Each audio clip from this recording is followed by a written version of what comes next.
इसमें जो है कवर किया, ठीक है, आपके जीके के और करंट अफेयर्स के टॉप क्वेश्चन, ठीक है। शिक्षक भर्ती परीक्षा 2022 आपके नेक्स्ट मंथ में इसका नोटिफिकेशन आ जाएगा, तो तैयारी अभी कीजिए। और हाँ, प्रैक्टिस सेट जितना करेंगे उतना ही काफ़ी फ़ायदा है आप लोगों के लिए। ओके, तो आइए देखते हैं इसका पहला क्वेश्चन। वीडियो को पूरा वॉच करिएगा कंप्लीट, जिससे आपको फ़ायदा हो सके। तो यहाँ पे फर्स्ट क्वेश्चन है आपका, यानी सतत विकास लक्ष्य एसडीजी के लैंगिक समानता के मामले में किस राज्य को भारत में सबसे शानदार प्रदर्शन करने वाला राज्य घोषित किया गया, ठीक है। तो ये चार ऑप्शन आपके सामने हैं। देखिए फ्रेंड, यहाँ पे जो राइट ऑप्शन होगा ऑप्शन डी, यानी छत्तीसगढ़ के बारे में बात हो रही है, ठीक है। नीति आयोग की एसडीजी इंडिया सूचकांक रिपोर्ट यानी 2020-21 में ये घोषणा की गई है कि ये सूचकांक यूनाइटेड नेशंस इन इंडिया के सहयोग से तैयार किया गया है। इसमें राष्ट्रीय और उपराष्ट्रीय स्तर पर प्रगति मापी जाती है, ठीक है, राष्ट्रीय और उपराष्ट्रीय स्तर पर, ये ध्यान दीजिएगा। चलिए देखिए, यहाँ पे नेक्स्ट क्वेश्चन है, विश्व बुजुर्ग दुर्व्यवहार रोकथाम जागरूकता दिवस निम्न में से किस दिन मनाया जाता है। तो यहाँ पे राइट ऑप्शन होगा ऑप्शन यानी 15 जून को, ठीक है। ये वेरी इंपॉर्टेंट है। संयुक्त राष्ट्र के प्रस्ताव 66/127 के परिणाम स्वरूप इस दिवस के आयोजन की शुरुआत की गई थी। अगला प्रश्न है कि जैव प्रौद्योगिकी कंपनी माई लैब डिस्कवरी सॉल्यूशन ने निम्न में से किस अभिनेता को अपना ब्रांड एम्बेसडर नियुक्त किया है। तो इसका राइट ऑप्शन होगा ऑप्शन सी, अक्षय कुमार से राइट ऑप्शन होगा। ओके, ध्यान दीजिएगा, वेरी इंपॉर्टेंट क्वेश्चन है। चलिए अगला प्रश्न है आपके सामने, ब्रिटिश क्राउन ने ईस्ट इंडिया कंपनी से भारत पर प्रभुसत्ता किस वर्ष में प्राप्त की। तो राइट ऑप्शन होगा ऑप्शन बी, यानी 1858 में, ठीक है। 1857 की क्रांति के एक साल बाद 1858 में, इसी समय अवध को क्या है, कुशासन का आरोप लगाकर ब्रिटिश क्राउन में मिला लिया गया था। सो नेक्स्ट क्वेश्चन है कि 1857 के विद्रोह के दौरान भारत का गवर्नर जनरल कौन था। अब ये क्वेश्चन बार बार रिपीट हो रहा, ठीक है। तो यहाँ पे राइट ऑप्शन होगा ऑप्शन बी, यानी लॉर्ड कैनिंग 1856 से 1862 तक, ठीक है, भारत के गवर्नर जनरल थे। कौन? Lord Canning. नेक्स्ट क्वेश्चन है कि नाना साहिब का दूसरा नाम क्या था। तो इसका राइट ऑप्शन होगा ऑप्शन बी, यानी धोदू पंत, ठीक है। कितने लोगों का इसका आंसर मालूम था, कमेंट बॉक्स में हमें कमेंट करके बताइएगा।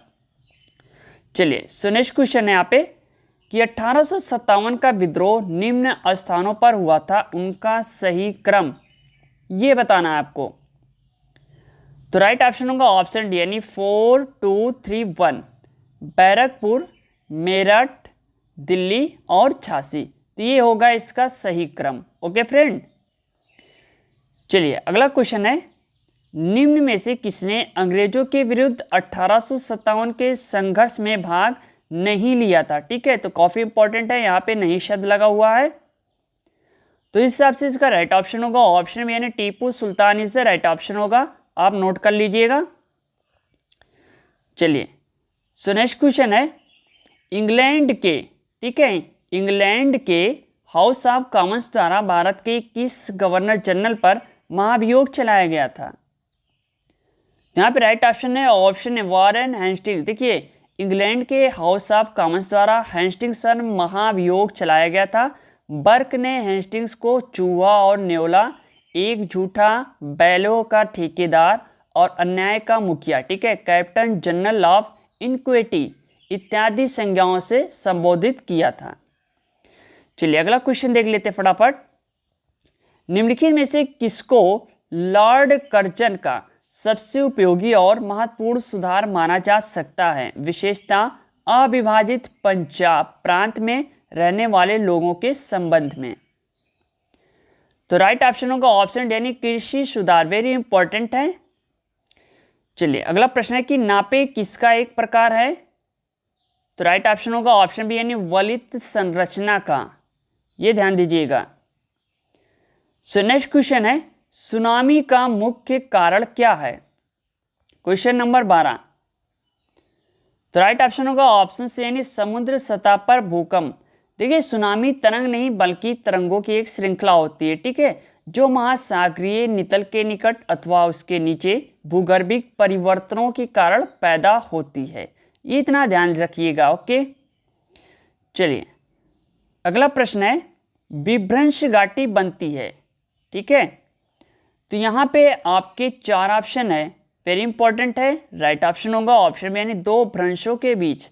अगर हम बात करें विभ्रंश या इसको रिक्त घाटी कहते हैं, एक स्थल रूप है यानी जिसका निर्माण विवर्तनिक हलचल के परिणाम स्वरूप होने वाले भ्रंशन के कारण होता है। ठीक है, ये सामान्यतया पर्वत श्रेणियों अथवा उच्च भूमियों के बीच स्थित लंबी आकृति वाली घाटियां होती हैं, जिनमें अक्सर झीलें भी निर्मित होती हैं। ठीक है, तो वेरी इंपॉर्टेंट है आपके एग्जाम के लिहाज से, आप नोट करते चलिएगा। ठीक है, कमेंट बॉक्स में हमें कमेंट करके बताइएगा कि ये वीडियो आपको कैसी लगी।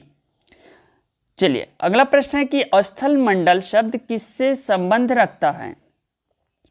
तो राइट ऑप्शन है ऑप्शन सी, यानी पृथ्वी का पटल, यानी जिसे हम कहते हैं भूपृष्ठ। वेरी इंपॉर्टेंट है क्वेश्चन। यहाँ पे आपके लिथोस्फीयर अथवा स्थल मंडल इसी को कहते हैं। ठीक है, इसके अंतर्गत क्रस्ट एवं ऊपरी मेंटल के हिस्से आते हैं। चलिए अगला क्वेश्चन है, निम्नलिखित में से कौन से कायांतरित शैल है। ठीक है, क्वेश्चन नंबर 15। तो यहाँ पे जो राइट ऑप्शन है ऑप्शन बी, यानी नीस और शिस्ट। अब देखिए, अगर चट्टानों के कायांतरण से निर्मित होने वाली शैल को कायांतरित शैल कहते हैं। ठीक है, आपके संगमरमर, क्वार्टजाइट, स्लेट, नीस, शिस्ट, सर्पेंटाइन आदि क्या है, कायांतरित शैल का एक प्रमुख उदाहरण। ठीक है, कायांतरित शैल का एक प्रमुख उदाहरण है। नेक्स्ट क्वेश्चन है कि केंद्र व राज्यों के मध्य वित्त का बंटवारा किया जाता है। सो फ्रेंड, यहाँ पे राइट ऑप्शन होगा ऑप्शन बी, यानी वित्त आयोग की सिफारिश पे। इसमें क्या क्या है, आपके राष्ट्रपति के आदेश द्वारा किया जाता है। ठीक है, ये भी क्वेश्चन पूछ सकता है। जी हाँ, बिल्कुल सही, राष्ट्रपति के आदेश पे। चलिए नेक्स्ट क्वेश्चन है, संघ के बजट। ठीक है, संदर्भ में निम्नलिखित में से कौन सा गैर योजना व्यय के अधीन आता है। पहला, रक्षा, ब्याज अदायगी, वेतन एवं पेंशन, उपादान। नीचे दिए गए कोड का प्रयोग कर सही उत्तर चुनिए। तो यहाँ पे राइट ऑप्शन होगा ऑप्शन सी, पहला, दूसरा, तीसरा और चौथा। तो ये चारों क्या है, शामिल है किसमें, संघ के बजट में। ओके, तो इसको भी याद कर लीजिएगा, वेरी इंपॉर्टेंट है। ठीक है, देखिए तैयारी अभी से बनाकर रखिए, जैसे ही आपका नोटिफिकेशन आए यानी आप क्लियर कर सके। ठीक है, क्वालिफाई कर सकें। चलिए अगला क्वेश्चन देख लेते हैं, निम्नलिखित में से किस कर का यानी टैक्स का आरोपण केंद्र करता है किंतु संग्रह और विनियोग राज्य करते हैं। तो राइट ऑप्शन होगा ऑप्शन यानी स्टाम्प शुल्क। देखिए, अगर हम बात करें तो स्टाम्प शुल्क का आरोपण केंद्र करता है। ठीक है, किंतु उसका जो संग्रह है और विनियोजन यानी व्यय राज्य करते हैं। अनुच्छेद 268 और अनुच्छेद 268 में स्टाम्प शुल्क के साथ साथ औषधि, ठीक है, तथा प्रसाधनों पर जो उत्पाद होता है ना, इसके शुल्क का भी उल्लेख किया गया है। ठीक, चलिए क्वेश्चन नंबर 19 देखते हैं।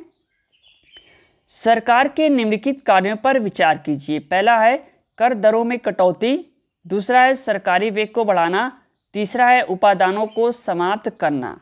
आर्थिक मंदी के संदर्भ में उपयुक्त कार्यों में से कौन से राजकोषीय उद्दीपन पैकेज का भाग माना जा सकता है। तो देखिए यहाँ पे राइट ऑप्शन होगा ऑप्शन ए, यानी पहला और दूसरा। ठीक है, कर दरों में कटौती करना, सरकारी व्यय को बढ़ाना। अब इसको भी नोट कर लीजिएगा, सारे एग्जाम में काम आएंगे। चलिए अगला क्वेश्चन है, निम्नांकित में से किस पर कोई आयकर छूट नहीं है। ठीक है, यहाँ पे देखिए नहीं शब्द है। सो यहाँ पे राइट ऑप्शन है किसान विकास पत्र के बारे में बात हो रही है। चलिए अगला क्वेश्चन देखते हैं, भारतीय संविधान ने, ठीक है, सुदृढ़ केंद्र के साथ संघीय प्रणाली कहाँ से ली। तो राइट ऑप्शन होगा ऑप्शन बी, यानी कनाडा से।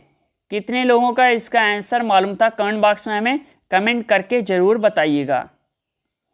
चलिए अगला क्वेश्चन है, कोई व्यक्ति भारत नागरिक नहीं होगा यदि वह, question number 22, right option C यानी स्वेच्छा से दूसरे देश की नागरिकता ग्रहण कर चुका है। देखिए, संविधान के अनुच्छेद 9 में दिए गए नागरिकता संबंधी उपबंध मात्र उन लोगों से संबंधित है, यानी जिनके इसके प्रारंभ होने से पूर्व किसी विदेशी राज्य की नागरिकता प्राप्त कर ली थी। संविधान लागू होने के उपरांत नागरिकता की प्राप्त तथा समापन के संबंध में पूर्ण व्यवस्था नागरिकता अधिनियम में दी गई है। भारतीय नागरिकता अधिनियम 1955 की धारा 9 के अनुसार दूसरे देश की नागरिकता स्वीकार करने पर तथा धारा 10 नंबर है 23, ठीक है। यहाँ पे आपके क्वेश्चन नंबर 23 कह रहा है कि प्रथम केंद्रीय विधानसभा का गठन कब किया गया था। तो इसका राइट ऑप्शन होगा ऑप्शन सी यानी 1921 में। देखिए, भारत सरकार अधिनियम 1919 के तहत प्रथम केंद्रीय विधानसभा का गठन वर्ष 1921 में किया गया। इसके प्रथम अध्यक्ष थे फ्रेडरिक हाल्टोके। सो नेक्स्ट क्वेश्चन है, यानी किस राज्य के मामले में संसद संघीय सूत्री में दिए गए विषयों पर केवल राज्य से परामर्श करके ही विधि निर्माण कर सकती है। तो यहाँ पे राइट ऑप्शन होगा option C Jammu and Kashmir. हालांकि इसका मैटर अभी चेंज होने वाला है। ओके, चलिए अगला प्रश्न है यहाँ पे, दोहरी नागरिकता निम्न में से किसकी विशेषता है। तो राइट ऑप्शन है ऑप्शन बी यानी संघीय सरकार की।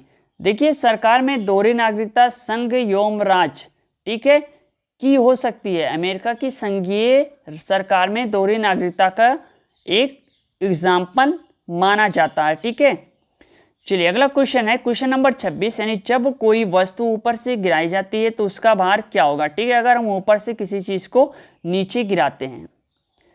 तो राइट ऑप्शन है ऑप्शन बी यानी अपरिवर्तित रहेगा, यानी उसका भार में कोई परिवर्तन नहीं है। चलिए सो नेक्स्ट क्वेश्चन है, पुस्तक माई एक्सपेरिमेंट विथ टूथ के लेखक।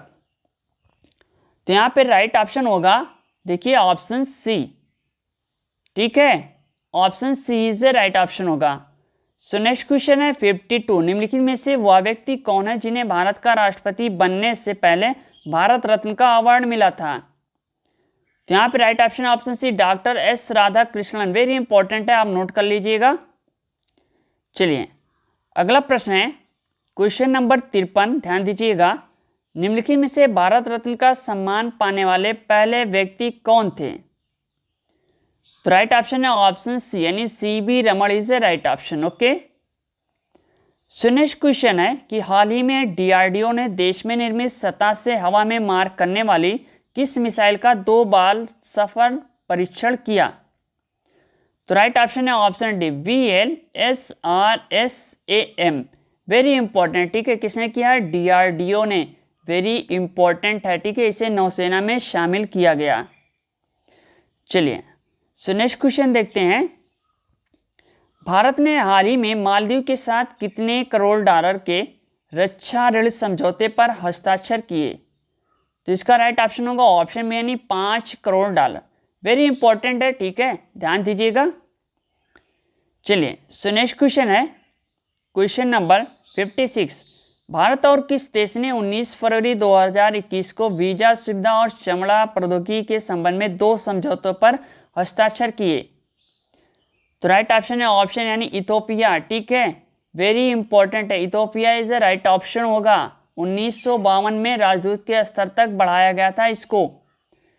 चलिए सो नेक्स्ट क्वेश्चन है यहाँ पे, विश्व चिंतन दिवस निम्न में से किस दिन मनाया जाता है, ठीक है, चिंतन यानी टेंशन डे। तो राइट ऑप्शन है ऑप्शन सी यानी 22 फरवरी। वेरी इंपॉर्टेंट है, 22 फरवरी, ध्यान दीजिएगा। चलिए अगला क्वेश्चन है, किस पूर्व भारतीय बल्लेबाज ने ऑनलाइन शिक्षा देने वाली कंपनी अनअकैडमी में बहुस्तरीय साझेदारी के तहत रणनीतिक निवेश किया है। तो ये आपके ऑप्शन यानी Sachin Tendulkar is the right option होगा यहाँ पे। चलिए क्वेश्चन नंबर 59, ध्यान दीजिएगा कि विश्व सामाजिक न्याय दिवस निम्न में से किस दिन मनाया जाता है। तो यहाँ पे राइट ऑप्शन है ऑप्शन डी फरवरी, यानी 20 फरवरी को विश्व सामाजिक न्याय दिवस मनाया जाता है। हर किसी व्यक्ति को बिना किसी भेदभाव के समान रूप से न्याय मिल सके इसलिए, ठीक है।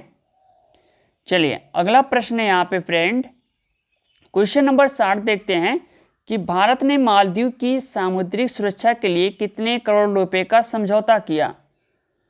तो राइट ऑप्शन होगा ऑप्शन सी 363 करोड़ रुपए। वेरी इंपॉर्टेंट है, ठीक है। किसके साथ? मालदीव के साथ किया है। ध्यान दीजिएगा, देश का नाम याद कर लीजिएगा, वेरी इंपॉर्टेंट होते हैं इस टाइप के क्वेश्चन। अगला प्रश्न है यहाँ पे कि निम्न में से किस टेनिस खिलाड़ी ने हाल ही में ऑस्ट्रेलियन ओपन का एक और खिताब अपने नाम कर लिया। तो इसका राइट ऑप्शन होगा ऑप्शन यानी नोवाक जोकोविच।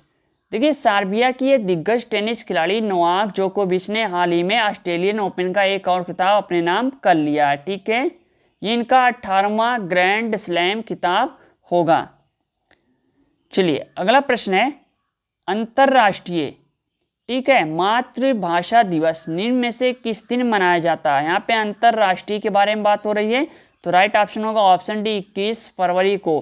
देखिए, अंतर्राष्ट्रीय मातृभाषा दिवस मनाया जाता है। इस दिन को मनाने का उद्देश्य दुनिया भर में अपनी भाषा संस्कृति के प्रति लोगों में रुझान पैदा करना, ठीक है। चलिए अगला क्वेश्चन है, चीन ने बाल अपराधों से निपटने के लिए कुछ गंभीर अपराधों में अपराधियों की उम्र 14 से घटाकर कितने वर्ष कर दिया है। तो राइट ऑप्शन है ऑप्शन यानी 12 वर्ष। वेरी इंपॉर्टेंट है, यहाँ पे चीन के बारे में बात हो रही है। चलिए अगला क्वेश्चन है, निम्न में से किस टेनिस खिलाड़ी ने ऑस्ट्रेलियन ओपन टेनिस के महिला सिंगल्स का खिताब जीत लिया।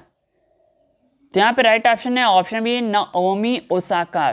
जापान की नाओमी ओसाका ने हाल ही में महिला एकल फाइनल में जेनिफर ब्रैडी को सीधे सेटों में हराकर ऑस्ट्रेलियाई ओपन खिताब जीत लिया, ठीक है। कहाँ की है नाओमी ओसाका? आपके जापान की है, ध्यान में रखिएगा। चलिए सो नेक्स्ट क्वेश्चन है यहाँ पे कि किस देश के तेज गेंदबाज थमिका प्रसाद ने अंतर्राष्ट्रीय क्रिकेट से संन्यास की घोषणा कर दी। तो राइट ऑप्शन है ऑप्शन सी यानी श्रीलंका इज राइट ऑप्शन होगा। अगला क्वेश्चन है, यहाँ पे ध्यान दीजिएगा, वेरी इंपॉर्टेंट क्वेश्चन है कि विश्व पैगोलिन दिवस निम्न में से किस दिन मनाया जाता है, ठीक है। तो राइट ऑप्शन है ऑप्शन यानी फरवरी के तीसरे शनिवार को। देखिए, विश्व पैगोलिन दिवस हर साल फरवरी के तीसरे शनिवार को मनाया जाता है, ठीक है। साल 2021 में 20 फरवरी को वार्षिक विश्व पैगोलिन दिवस मनाया गया। इस दिन का उद्देश्य इन अद्वितीय स्तनधारियों के बारे में जागरूकता बढ़ाना और संरक्षण प्रयासों को तेज करना, ठीक है। एशिया और अफ्रीका में पैगोलिन की संख्या तेजी से क्या है, घट रही है, ठीक है। तो ये था आज का practice set number 14। Very important आपके शिक्षक भर्ती परीक्षा के लिए जो 2022 में आप क्लियर कर सके, ठीक है। तो वीडियो को ज़्यादा से ज़्यादा यानी 2 से 3 बार आप दिन में वीडियो को जरूर वॉच कीजिएगा। इस तरह से कंटिन्यू वीडियो पाने के लिए आप हमारे यूट्यूब चैनल को सब्सक्राइब करें और ज़्यादा से ज़्यादा लाइक करें और अपने दोस्तों के साथ शेयर करें। वीडियो के कमेंट बॉक्स में कमेंट करना ना भूलें और बताइए कि ये वीडियो आपको कैसी लगी। Okay, thanks, best of luck, धन्यवाद।